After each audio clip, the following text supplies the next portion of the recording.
안녕하십니까. 공병호 TV의 공병호입니다. 검찰 수사가 진정한 그런 사건의 실질적 진실을 밝히기 위한 수사인가 아니면 봐주기 수사인가라는 그런 부분에 대해서 사람들의 의견이 분분합니다. 사람들이 어떻게 생각하고 있는가라는 부분에 대해서 여론조사 및 의견조사를 실시했습니다.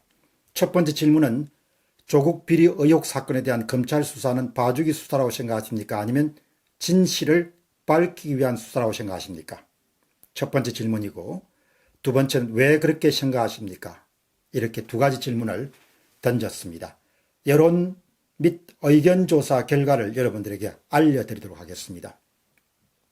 기간은 8월 28일 오전 9시 30분부터 9월 29일 오전 9시 30분까지 24시간 동안 실시됐습니다.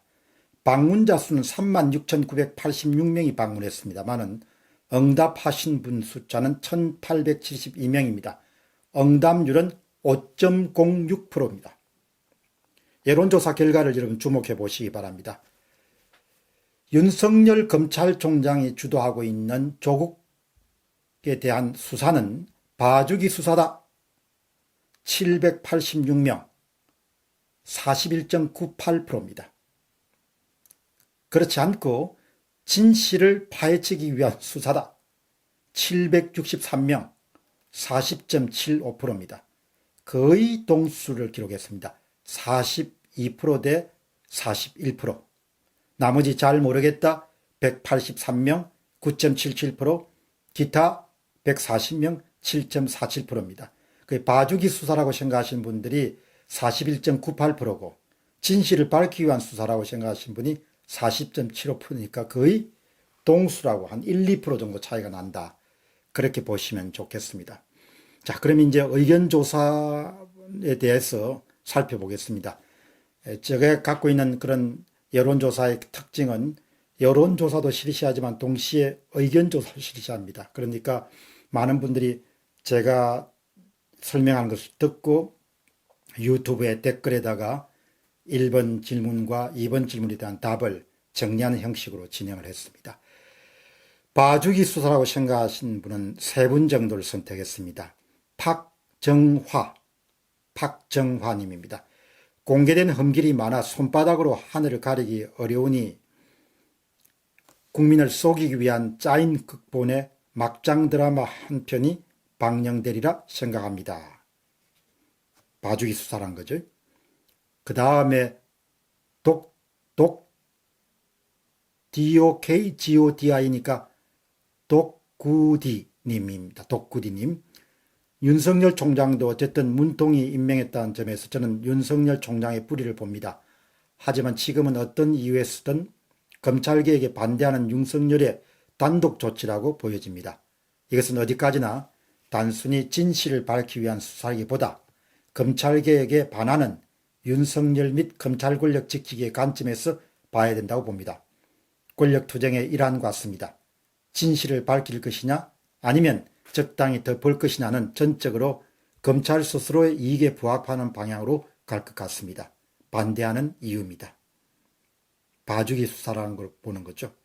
공정한 진실을 밝히기 위한 수사는 아닐 것 같다는 점에서 저는 1번 봐주기 수사를 선택했습니다. 마지막으로 세 번째입니다. JWCHOO입니다. JWCHOO님의 댓글입니다. 문선영 총장은 문재인 집권 후 도구로서 적폐 수사를 주도하여 부실한 공소장으로 적폐 인사들로 낙인 찍힌 사람들을 기소하였습니다. 또 별건 수사로 피의자의 기본권을 파괴하여 여러 명이 자살하기도 했습니다. 윤 총장은 더불어민주당이 집권하고 지방선거 승리하도록 큰 기여를 했습니다. 명분만 들이밀어 용두사미로 끝나지 않을까 의심이 듭니다. 다만 국민적인 공분과 저항에 직면한다는 현실과 권력의 레임덕을 맞는다는 걸 깨닫는다면 권력 지향적인 윤석열 총장이 단물 빠진 권력을 배신할 가능성도 있다고 봅니다. 윤 총장은 기본적으로 정의가 아닌 권력을 지향하는 인간 유형입니다.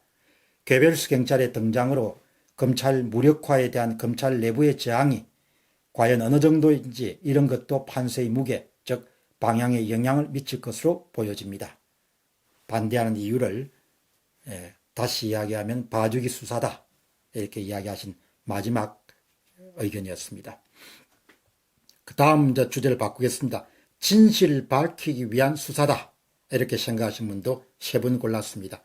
이규화님의 댓글입니다. 조국은 자신의 여러 비리에도 불구하고 끝까지 살아남아 검찰을 개혁하겠다고 합니다.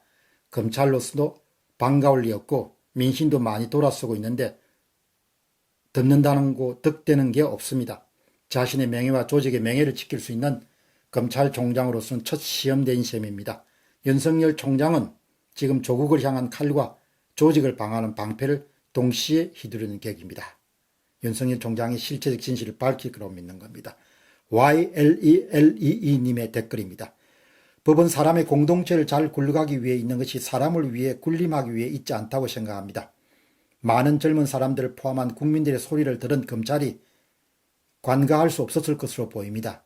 그리고 후한무치한 조국이 법무부 장관이 되면 검찰 조직의 위험도 생각했을 거라고 봅니다. 어쩌든지 법이 바로 집행되어서 모든 국민들이 편안하게 각자 일을 열심히 하면서 주인으로 살게 되길 기원해 봅니다. 내가 바라보는 것은 윤 총장이 실체적 진실을 밝힐 것이다. 이렇게 답한 두 번째 분입니다. 그 다음에 HAAKJ님의 댓글입니다. 진실을 밝히기 위한 수사를 믿고 싶으면 누구나 피부로 느끼듯 대세는 급속하게 레인덕 쪽으로 기울고 있습니다. 윤 총장과 호위무사들도 살아야 하지 않겠습니까? 그들의 든든한 방어막이 되어줄 검찰 조직을 살리려면 검찰에 대한 국민적 지지를 회복해야 합니다. 지금이야말로 절호의 기회라고 생각합니다. 여러분, 지금처럼 윤석열 총장이 주도하는 조국 수사가 과연 봐주기 수사냐 아니면은 진짜 수사냐, 이 두 가지를 가지고 평평하게 맞섰습니다. 다시 한번 더 결과를 말씀드리면 봐주기 수사라고 생각하시는 분은 1872명 가운데 786명 41.98%입니다. 진실을 밝히기 위한 수사라고 생각하시는 분은 763명 40.75%입니다. 아주 막상막하의 그런 결과였습니다. 제 자신은 최근에 여러 번 방송드렸다시피 윤 총장이 아마 실체적 진실을 밝히는 그런 수단과 도구로서 현재 조국 수사를 진행하고 있다. 그렇게 믿습니다. 한번 두고 보도록 그렇게 하겠습니다. 감사합니다.